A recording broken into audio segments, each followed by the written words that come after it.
Hello दोस्तों, नमस्कार। आज हम आपको बताएंगे कि स्कूटनी फॉर्म ऑनलाइन अपने घर पे कैसे भर सकते हैं आप। मैंने अपना फॉर्म घर पे भरा है, तो मैंने सोचा आपको दिखा दें। तो सबसे पहले आपको एस आई डी लगाना है, एस आई डी खोलना है। उसके बाद रिक्वायरमेंट में जाके ये फॉर्मेट आएगा। ये फॉर्मेट आएगा, उसमें आपको नाम भरना है, अपना हिंदी में भरना है। हिंदी में अपना नाम भरना है, पिताजी का नाम हिंदी में भरना है। ये आवेदन क्रमांक चाहे अपने माता का नाम भरना है।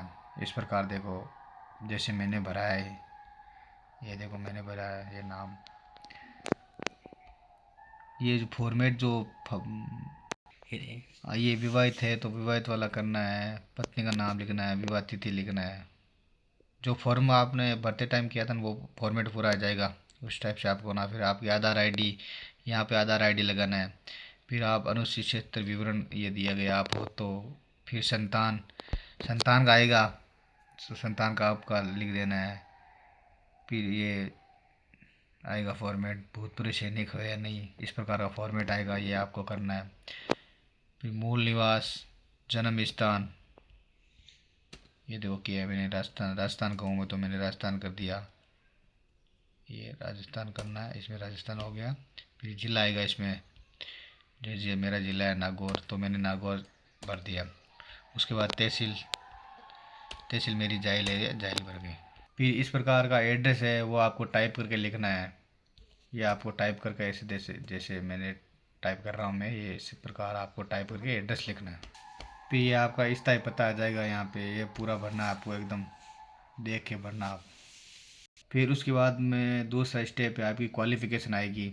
आपने क्वालिफ़िकेशन क्या क्या लगाई उसके बारे में पूरी जानकारी, विद पूरी जानकारी विद पीडीएफ, पीडीएफ भी लगेगी यहाँ पे। आपको अपनी क्वालिफ़िकेशन 10वीं की 12वीं की और जो आपने लगाया है ना, उसकी पीडीएफ बना के और आप यहाँ फेच कर देना। यदि आप पीडीएफ नहीं बनाना जानते हो तो क्रोम पे जाना, क्रोम पे जेपीजी टू पीडीएफ सर्च कर लेना क्रोम पे। वहाँ पे सिलेक्ट फ़ोटो करके पीडीएफ बन जाएगी आपकी, फिर यहाँ पे अपलोड कर देना है। यहाँ पे देखो क्या करना है, आपको ध्यान रखना है कि यहाँ ये 10वीं 12वीं की जो डिटेल लिख रहे हो ना, यहाँ पे देखो नंबर लिखने हैं पूरे। उसके बाद में मतलब रिजल्ट की डेट है ना, वो रिजल्ट की डेट लिखना है। जैसे मेरी है 6 जून 2013, उस प्रकार लिखना। आप चेक कर लेना एक बार, ठीक है। किसी ने भर दिया हो तो कोई नहीं, आगे हो जाएगा सही। लेकिन किसी ने नहीं भरा है तो ये वीडियो देख के आप है ना देख लेना ये कैसे भरा है मैंने। और सबसे बड़ी बात ये है कि यहाँ पे मंथ लिखना है। ये लिखा है ना कोर्स की अवधि, तो यहाँ पे साल मत लिखना है, यहाँ पे मंथ लिखना है। जैसे मैंने लिखा है 12/12/36, तो यहाँ मंथ लिखना है। 36 मेरे ग्रेजुएशन का है।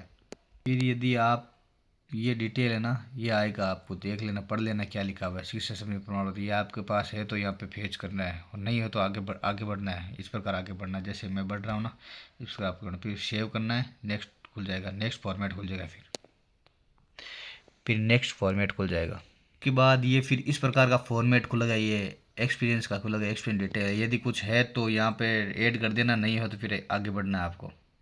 फिर आपको ये फ़ोटो और सिग्नेचर अपलोड करना है। ये फॉर्मेट आ जाएगा, अपने आप अपलोड कर देना। इसके बाद एप्लीकेशन चेक लिस्ट आएगी।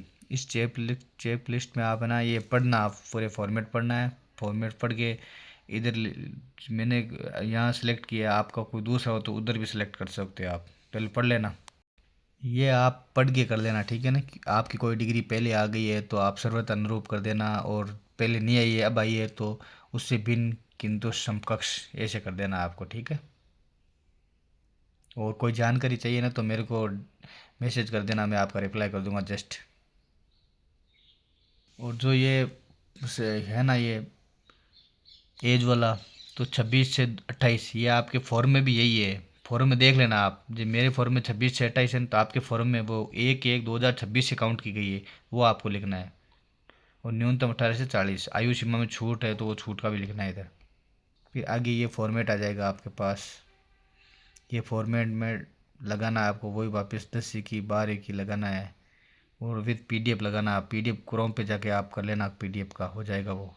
पूरे फॉर्मेट क्या क्या है, चरित्र प्रमाण पत्र 2 के साथ में करना है, एक चरित्र प्रमाण पत्र लास्ट एजुकेशन का लगाना है, मूल निवास, आपकी जाति, अटेस्टेशन फॉर्म, विवाह वाला लगाना है, अविवाहित अविवाहित लगाना है, कोई परित्यक्ता या अलग अलग है तो वो लगा देना आप, ठीक है। और यहाँ पे देखो ये ना 1 नंबर, 1 नंबर, 5 नंबर, तो इसमें क्या है, ये 5 नंबर क्या है, डॉक्यूमेंट है 5, तो मैंने डॉक्यूमेंट 5 मतलब डॉक्यूमेंट काउंट होंगे, डॉक्यूमेंट लगाए तो आपने एक पीडीएफ में कितने डॉक्यूमेंट, वो डॉक्यूमेंट पाइप मतलब काउंट करना है। जैसे मैंने बीएससी वाला लगाया है तो उसमें उसमें लगाया मैंने 5 लगाई है, क्योंकि 4 मेरी मार्कशीट, 1 मेरी डिग्री, तो 5 हो गई। उस प्रकार आपको भी देख के लगाना है पूरे। और कुछ मतलब कोई जानकारी चाहिए ना तो मेरे को मैसेज करना, गलत कोई भरना मत, ठीक है। यहाँ पे देखो ये बच्चों का घोषणा पत्र, इसमें 00 करना है आपको, ठीक है ना। और राजपत्रित अधिकारी ये 00 करना है। उसके बाद में आपको पीडीएफ लगाना उस साइड में, और डॉक्यूमेंट लिखा हुआ ना 1 3 2 1, ये डॉक्यूमेंट का है, डॉक्यूमेंट लिखा हुआ है, कितने डॉक्यूमेंट है उसमें वो लगाना है आपको। उसके बाद में सेव सबमिट कर देना, ये सबमिट हो जाएगा। उसके बाद में देखो ये थोड़ा क्या है, टाइम तो लगेगा कम से कम, आप भरोगे ना तो कम से कम 2-3 घंटे आराम से जाएंगे। ई मित्र के पास जाओगे ना तो भी 4-5 घंटे आराम से। और ई मित्र पे तो आपसे 500 रुपये भी लेंगे, लेकिन हम तो क्या ऐसे ही कर रहे हैं तो हो जाएगा हमारा तो ऐसे ही। चालान कटेगा वो तो 110 रुपये का चालान तो कटाना ही पड़ेगा। अटेस्टेशन फॉर्म आएगा आपकी, मतलब स्क्रीन पे ऐसे अटेस्टेशन फॉर्म आएगा, तो इस प्रकार जैसे मैंने डिटेल भरी है ना, ये जो डिटेल ये भरी है ना, वो डिटेल आपको इस फॉर्म पे भरना है। और उसके बाद आपने 10वीं कब की, 12वीं कब की, ग्रेजुएशन क्या की, मतलब जो जो डॉक्यूमेंट लगे हैं ना वो आपको लगेंगे, 2 गवाहों के लगेंगे, ठीक है ना। और फिर ये सिग्नेचर किए हुए राजपत्रित अधिकारी के वो इसमें सबमिट करना है, ठीक है। वो अपने आप आ जाएगा आगे। ये देखो ये क्या लास्ट में ये आएगा आपके ऑफिस, जैसे कोई क्रिमिनल है या कहाँ कोई डिग्री में या कहीं मिस्टेक हुई है तो उसमें कुछ यस नो करना है, ठीक है। और कुछ नहीं है तो नो, सब में नो नो करना है, ऑल टोटल नो करना है। देखो मैंने पढ़ दिया, ये मेरा प्रीव्यू है, मैं पढ़ रहा हूँ, आप देख लो कैसे ये फॉर्मेट आएगा। ये पता आएगा मेरा, ये पता है, आपको दिखा देता हूँ मैं मेरा पता। फिर इस प्रकार की ये खुल के आएगी, आपका पूरा टेस्ट फॉर्म में जो जानकारी आपने भरी थी ना वो इधर जानकारी आ जाएगी। इस प्रकार आप देख लेना। और ये फाइनल सबमिट हो जाएगा, इधर क्लिक करके फाइनल सबमिट हो रहा है हमारा। हाँ कर दे, ये हमारा फाइनल सबमिट हो गया है। अब हमें चालान कटवाना पड़ेगा।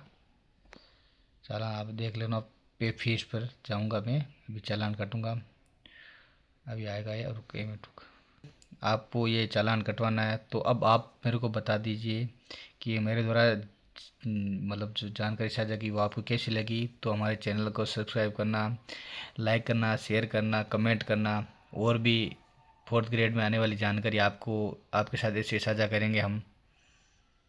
हमारे चैनल को सब्सक्राइब जरूर करना, ठीक है ना। धन्यवाद। कमेंट तो कर देना आप, लेकिन सब्सक्राइब जरूर करना।